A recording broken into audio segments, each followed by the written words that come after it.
यह घटना 12 साल पहले की है। उन दिनों में बिहार के छोटे से गांव हसनपुर के अस्पताल में कार्यरत था। एक रात अस्पताल में ज़्यादा मरीजों की वजह से रात के 12 बज गए थे। उस रात तेज़ बारिश हो रही थी। मैं भीगते भागते अपने घर पहुंचा। कपड़े गीले होने की वजह से मैं अपने कपड़े बदल ही रहा था कि अचानक दरवाज़ा खटखटाने की आवाज़ आई।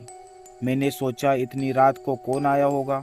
मैंने दरवाज़ा खोला और देखा कि एक लड़की जो बरसात में भीगी हुई थी रोते हुए कहने लगे कि मेरी माँ की तबीयत खराब है, आप जल्दी चलिए नहीं तो वह मर जाएगी। मैंने उससे कहा कि रात को मैं मरीज नहीं देखता, सुबह अस्पताल ले आना, मगर वो लड़की जाने को तैयार नहीं थी और रोने गिड़गिड़ाने लगी। उसकी आवाज़ सुनकर मेरी पत्नी को उस लड़की पर दया आ गई और मुझे उसके साथ जाने को कहा। मैंने मन ही मन परेशान होते हुए बाहर आया और अपनी जीप निकाली।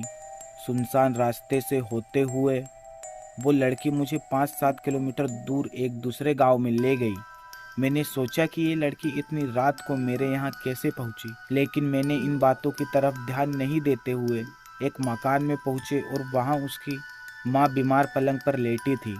मैंने उसकी नब्ज देखी और इंजेक्शन दे दिया और कुछ दवाएं लिख दी। उस लड़की ने मुझको बाहर मेरी जीप तक मुझको छोड़ दिया।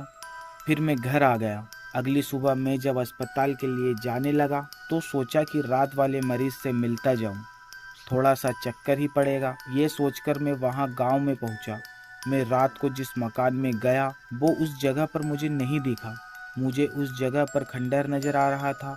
तो मैंने गांव के लोगों से पूछने लगा कि यहाँ एक घर और परिवार रहता था। तो लोगों ने हैरानी से देखते हुए कहा कि यहाँ ऐसा कोई घर नहीं है। ये सुनकर मेरे रोंगटे खड़े हो गए। मैं सोचने लगा कि रात को जो मेरे साथ हुआ वो क्या था। वहाँ के लोगों ने बताया ये प्रेत लीला है जो हर साल किसी न किसी एक इंसान के साथ होती है। ये तो गनीमत है कि आप जिंदा बच गए, वरना वो आत्मा आपको जिंदा नहीं छोड़ती। मैं हालांकि भूत प्रेत में ज़्यादा विश्वास नहीं करता था। मैं जब गांव वालों के साथ उस खंडर में पहुंचा तो उस खंडर के बाहर मेरी जीप के पहिए के निशान थे और वो इंजेक्शन और दवा भी वहीं पड़ी हुई थी।